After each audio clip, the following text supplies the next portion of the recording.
Hola chicos, vamos a comenzar con este curso de fisiología. Esta es la primera clase. Vamos a abarcar lo más básico y los conceptos generales para que todo después sea más sencillo. La palabra fisiología deriva de las raíces griegas physis, que significa naturaleza, y logos, que significa estudio o conocimiento. De manera que la fisiología es la ciencia que estudia el funcionamiento de la naturaleza o, más adaptado a la definición real, de los seres vivos. ¿Ok? En este curso nos vamos a enfocar específicamente a la fisiología humana y más en concreto a la fisiología médica. Para esto, tenemos que entender un concepto muy esencial que no puede ser separado de la palabra fisiología. El término al que me refiero es al término homeostasis. La palabra homeostasis proviene de dos raíces también griegas, que son homeo, que significa igual, y stasis, que significa sin cambios o estabilidad. ¿Ok? Entonces, igual y estabilidad. Estas raíces componen a la palabra homeostasis y significa, por lo tanto, el equilibrio dinámico del medio interno. ¿Ok? La palabra homeostasis entonces nos da el entendimiento de cómo se mantiene regulado el medio interno mediante procesos dinámicos. Este es el dato clave. Ahora, existe diferencia entre algo invariable y un equilibrio dinámico, como es la homeostasis. Esto quiere decir que en el caso del cuerpo humano se mantiene estable y en equilibrio las condiciones del medio interno mediante un proceso dinámico. Aquí hay que aclarar dos puntos. ¿Cuál es el medio interno y cuál es ese proceso dinámico? El medio interno al que nos estamos refiriendo es el líquido extracelular, que se abrevia LEC. Este líquido extracelular es el líquido que baña por fuera a todas nuestras células. Ese es el medio interno en el que habitan nuestras células. Es decir, el cuerpo humano está compuesto de células y por fuera de ellas se encuentran bañadas por un fluido, un líquido extracelular. La fisiología va a estudiar ese líquido extracelular y cómo se modifica y cómo es que se mantienen unos rangos normales de funcionamiento. Es como el agua que envuelve a los peces o el aire que nos envuelve a todos, y las variaciones en estos medios en los que habitamos podría afectar nuestro funcionamiento. De esta manera, la fisiología estudiará las variaciones de ese líquido extracelular y cómo afectan a la célula. Ahora bien, esto lo hace mediante un proceso dinámico. La homeostasis, que es regular ese medio interno mediante un proceso dinámico, establece que no va a haber un valor fijo todo el tiempo. ¿A qué me refiero? Bueno, hay que entender antes unos conceptos previos antes de meternos en el proceso dinámico. El proceso dinámico de regulación de la homeostasis requiere entender los siguientes conceptos. Tenemos los conceptos de variable regulada, que tiene, por ejemplo, algunos parámetros como la glucosa sanguínea, la temperatura, el pH, los niveles de oxígeno o de CO2, etc. Estas son las variables reguladas, ¿ok? El parámetro o el componente de ese medio extracelular que hay que mantener en cierto nivel. Y oye, ¿y en qué nivel hay que mantenerlo? Bueno, el nivel en el que hay que mantenerlo se llama valor de referencia. El ejemplo para la glucosa es que debe estar entre 70 y 100 miligramos por decilitro. La temperatura corporal debe estar entre 36.5 y 37.5 grados centígrados. Y el valor de pH se encuentra entre 7.35 o 7.45. ¿Existe algún rango más estrecho entre 7.37 y 7.42? Ahora, este valor de referencia está normalmente siendo monitoreado. ¿Quién está detectando si nos encontramos en el valor de referencia o si nos salimos del valor de referencia? Para eso están los sensores. El sensor es el que está midiendo constantemente esta variable regulada para que se encuentre en el valor de referencia. Ejemplos de sensores incluyen a los osmorreceptores, los termorreceptores, el quimiorreceptor, el propioceptor, ese último que a lo mejor no están muy familiarizados, detecta la posición del cuerpo humano, ¿ok? La propiocepción consciente y también la inconsciente. Ahora, estos sensores pues están midiendo algo, pero no sirve de nada tener una medición si no sabes qué hacer con ella.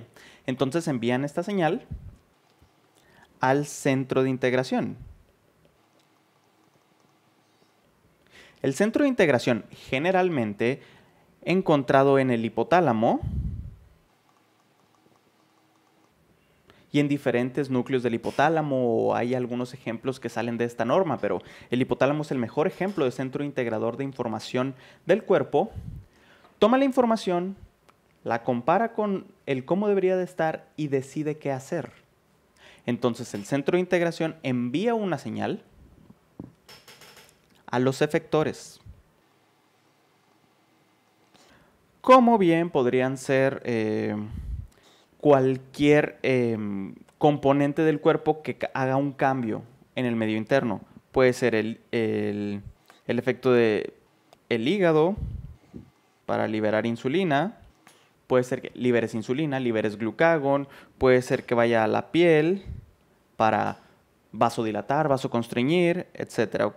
De esto hablaré un poco más adelante. Para que estos efectores modifiquen el valor de referencia, modifiquen la variable regulada para que vuelva al valor de referencia y así mantener en un proceso constante de subidas y bajadas un equilibrio dinámico. Ahora, todo esto lo podemos extrapolar a un pequeño esquema. Un esquema en el que el valor de referencia, voy a poner aquí el esquema abajo a la derecha y a la vez voy a agregar en rojo un ejemplo concreto. Vamos a hablar entonces de este esquema en el que integramos todo. El valor de referencia, como lo estudiamos, es decir, el nivel en el cual se deben encontrar todos los componentes, se encuentra grabado en el centro de integración.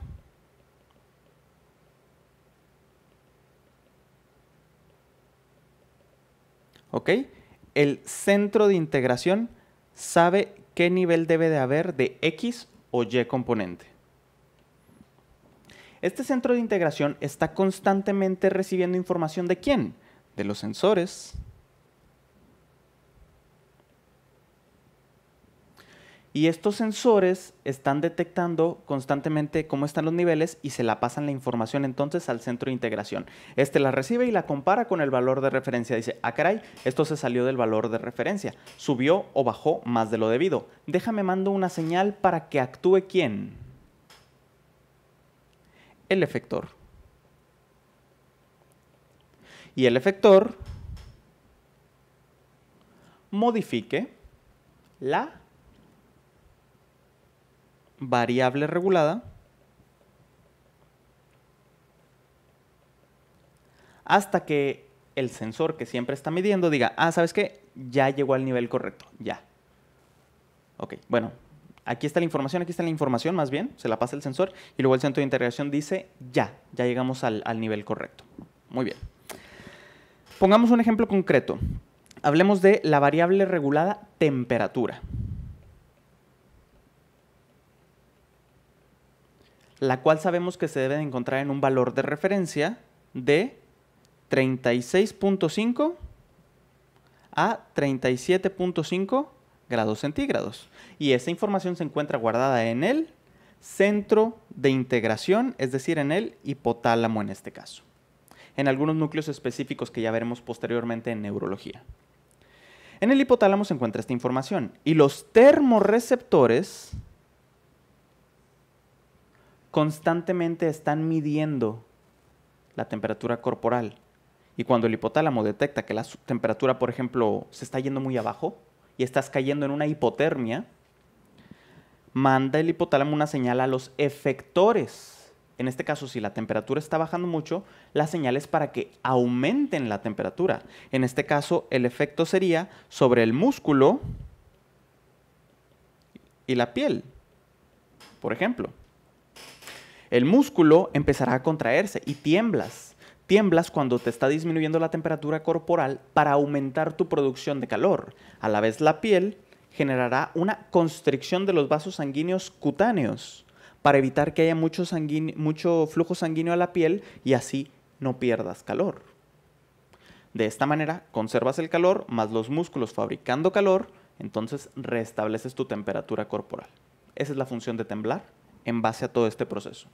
Pensemos en el otro extremo. Digamos que produciste demasiado calor. Por ejemplo, estabas corriendo, estabas haciendo ejercicio intenso.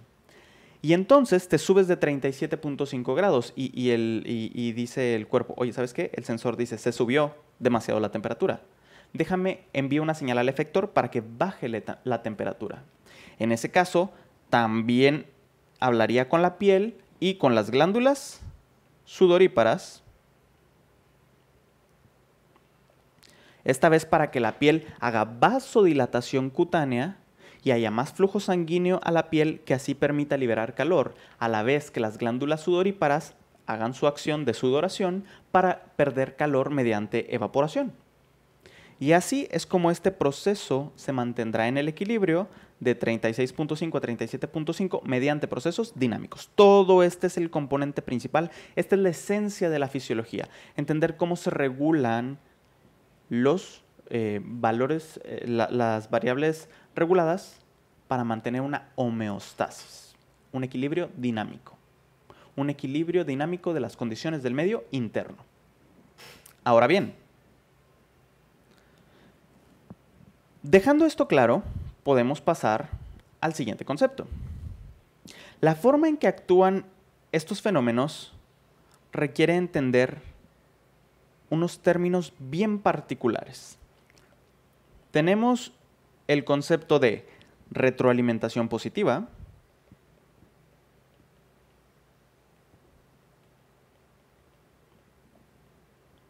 vamos a empezar con la retroalimentación negativa.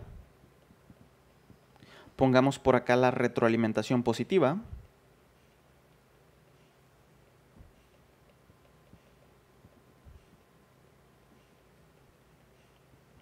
Y la alimentación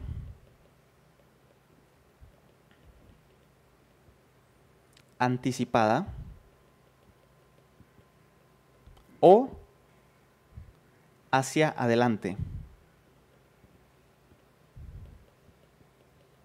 También conocida como feed forward. ¿Ok? Estos son los tres principales conceptos que hay que entender. Si hay que quedarse con una idea, la previa, y esta sería la segunda idea que hay que sacar de este video para dejar todo bastante útil. ¿En qué consisten estos tres fenómenos? Bueno, la retroalimentación negativa, que es la más representativa, abundante, constante e importante de las retroalimentaciones del cuerpo humano, consiste en el fenómeno de regresar a su lugar algo. Es decir, si algo sube, el efecto lo baja. Y viceversa. Si algo baja, el efecto lo sube. Ese es el concepto esencial. ¿A qué me refiero? Nada como unos ejemplos para que quede claro. Vamos a poner aquí unos ejemplos. Si tuviéramos un caso como cuando estabas corriendo en el cual aumentaba la temperatura corporal, nos dimos cuenta de que la respuesta, es decir, la sudoración, haría que la temperatura baje. Ahora, otro ejemplo. ¿Qué tal si tienes un aumento de la glucosa sanguínea? Pues esto provocaría la liberación de insulina, que tiene como consecuencia hacer que la glucosa que detonó esto baje. ¿Qué tal si la glucosa baja demasiado?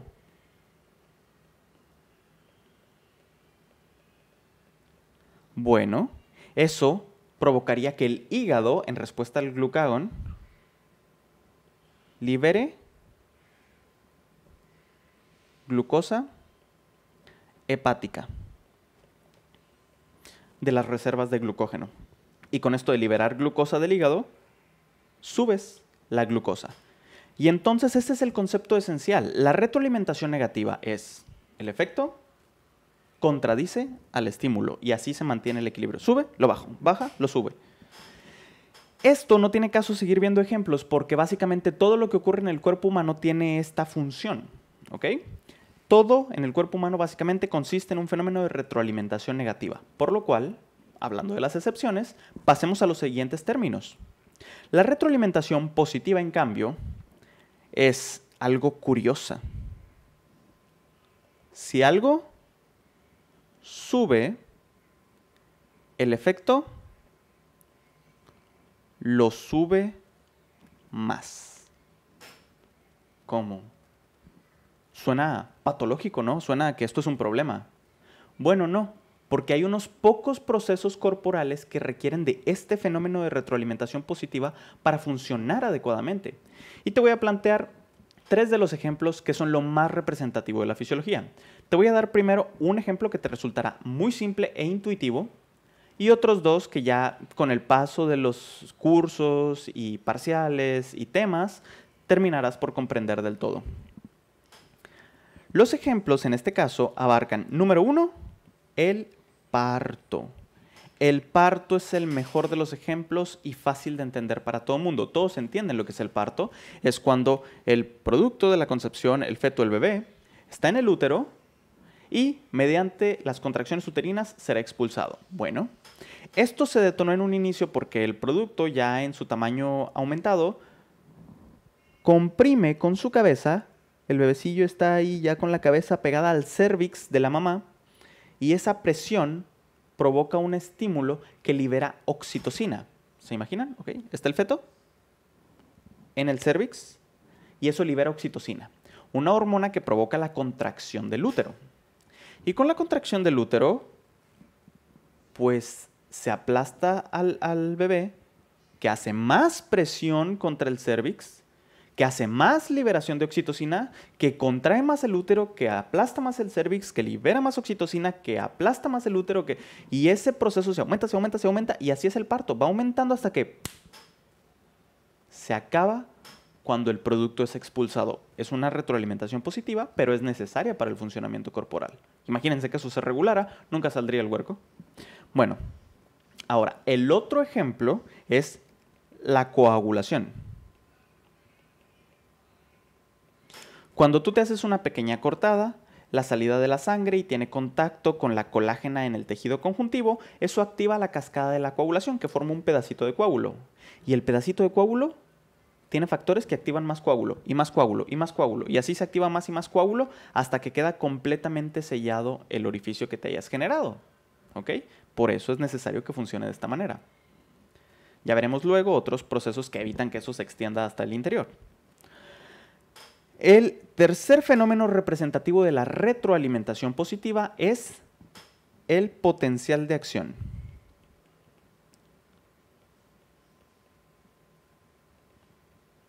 de la fibra nerviosa o del músculo o de los tejidos excitables. Potencial de acción es uno de mis temas favoritos y lo vamos a ver muy próximamente. El potencial de acción consiste en la apertura de unos canales de sodio sensibles a voltaje que dejan generar unas cargas eléctricas. Pero como dije, sensibles a voltaje. Genera más cargas eléctricas, que abre más canales, que abre más canales, que abre más canales, que abre más canales. Y esta es la manera en la que el axón, si a alguno se lo habría preguntado, ¿cómo es que el nervio transmite el impulso de aquí hasta allá? Bueno, el potencial de acción, que es esto de lo que estoy hablando, se activa en este punto y ¡pum! Hasta que no se termine el axón, se sigue propagando. Retroalimentación positiva. Ya lo veremos más a fondo en otro tema. Y por último, un proceso muy interesante es el de la retroalimentación, perdón, el de la alimentación anticipada o hacia adelante. Fíjense el término clave, anticipada.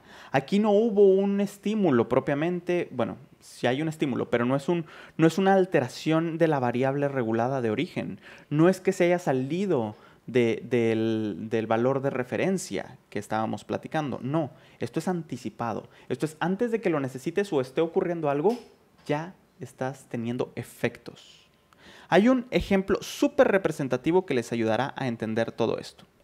El ejemplo icónico de este fenómeno es la activación del sistema simpático. ¿Por qué se activa el sistema simpático o sistema nervioso de la lucha y huida? Por un susto, un miedo, un temor, una activación neuronal, un pensamiento que te genera un estrés de, ahí hay un perro, me va a perseguir, o ahí está el que me quiere pegar porque le tumbé sus papitas, o lo que sea. Este tipo de ideas activan en el sistema nervioso una respuesta anticipada en la cual tú aumentas el flujo sanguíneo muscular para luchar o huir, en mi caso huir, y además tienes un aumento de la actividad neuronal, tienes un aumento de la frecuencia cardíaca, aumento de la presión sanguínea, se libera glucosa, todo este conjunto de liberación de recursos para que si se presta el momento de tener que correr, ya dispongas de ellos. Así es la explicación básica, ¿ok? Ahora bien, si estos tres conceptos esenciales han quedado claros, hay que entender ahora que el más representativo, la retroalimentación negativa, que mantiene la homeostasis por encima de los demás, y los otros colaborando, dejan la idea, como tercer y último concepto a entender, que cuando, súper importante, cuando se pierde la homeostasis, es decir, el equilibrio dinámico del que hablábamos, aparece la enfermedad. ¿Ok? Hay muchas formas en las que puede aparecer la enfermedad por pérdida de la homeostasis. Cualquiera de los fenómenos que previamente hemos estudiado se pueden afectar. Voy a poner un ejemplo. No siempre es lo mismo, digamos. Tal vez en una ocasión mueves la variable regulada de golpe y te mueres por ello. Tal vez alteraste el valor de referencia y ya no te supiste regular. Quizá uno de tus efectores que tenía que corregir algo dejó de servir. O tal vez tus sensores se descompusieron por alguna razón. Todo este es el tipo de procesos y fenómenos que vamos a estudiar durante la materia de fisiología. Un ejemplo concreto que te explica la enfermedad. Temblar. Hablemos de temblar. Temblar es una cosa que dijimos que en la actividad muscular genera calor. Entonces tiene como efecto, sube la temperatura corporal. ¿Han notado que, por ejemplo, un paciente con fiebre tiembla, siente frío y tiembla y tiene escalofríos? Bueno, temblar o escalofríos, miembro de la misma familia de componentes, actividad muscular aumentada, en un paciente con fiebre. No te surge la duda de ¿cómo? ¿Por qué? ¿Cuál es la función de temblar o tener escalofríos o actividad muscular? Subir la temperatura corporal. Porque un paciente con fiebre tiene esto. ¿No se supone que el cuerpo debería de hacer lo contrario? Sudar, vasodilatar. Bueno, lo que pasa en este caso en específico es que, por ejemplo, el hipotálamo, que es el centro de integración de la información, ante cierta temperatura por encima de tal nivel, ya se confunde, ya no sabe qué está haciendo. Y su valor de referencia, que era de 36.5 a 37.5 grados, lo tengo que tener aquí, se mueve. El valor de referencia en la fiebre aumenta. Y entonces el cuerpo ya no hace las cosas correctas y aumentó. Y sube el valor de referencia y entonces sube más la temperatura y descompone el proceso. Todo porque el valor de referencia en el hipotálamo se movió hacia arriba. Ah, ok, entendemos ese proceso fisiológico. Entonces podemos entender, en base al funcionamiento del paracetamol, que este medicamento viajará al torrente sanguíneo y acomodará de nuevo el valor de referencia hipotalámico. Y así vuelve a acomodar la temperatura corporal, acomodando el valor de referencia. ¿Ok? Y este es un ejemplo de cómo lo más importante, esto nos deja claro cómo lo más importante de la fisiología es el entendimiento y el uso de la razón. No es una materia en la que vas a poder machetearte el libro, leerlo 10 veces y repetir las cosas como periquito, no. Tienes que entenderlo todo, integrar un componente con el otro. Y en base a esto podrás entender cómo funcionan el cuerpo humano, la alteración de cada factor, cómo tiene consecuencias específicas, cómo esto puede detonar enfermedades y cómo modificar esos factores para corregirlo y llegar a la curación o a la resolución del síntoma o a lo que necesites. Es la esencia de toda la medicina, la fisiología, y yo te voy a ayudar a lo largo de este curso a entender el proceso. Pues con esto terminamos la clase. Espero te haya sido de utilidad. Si te gustó, pues coméntamelo y si tienes alguna duda me la puedes hacer llegar y con todo gusto te la respondo. Gracias. Espero te sirva.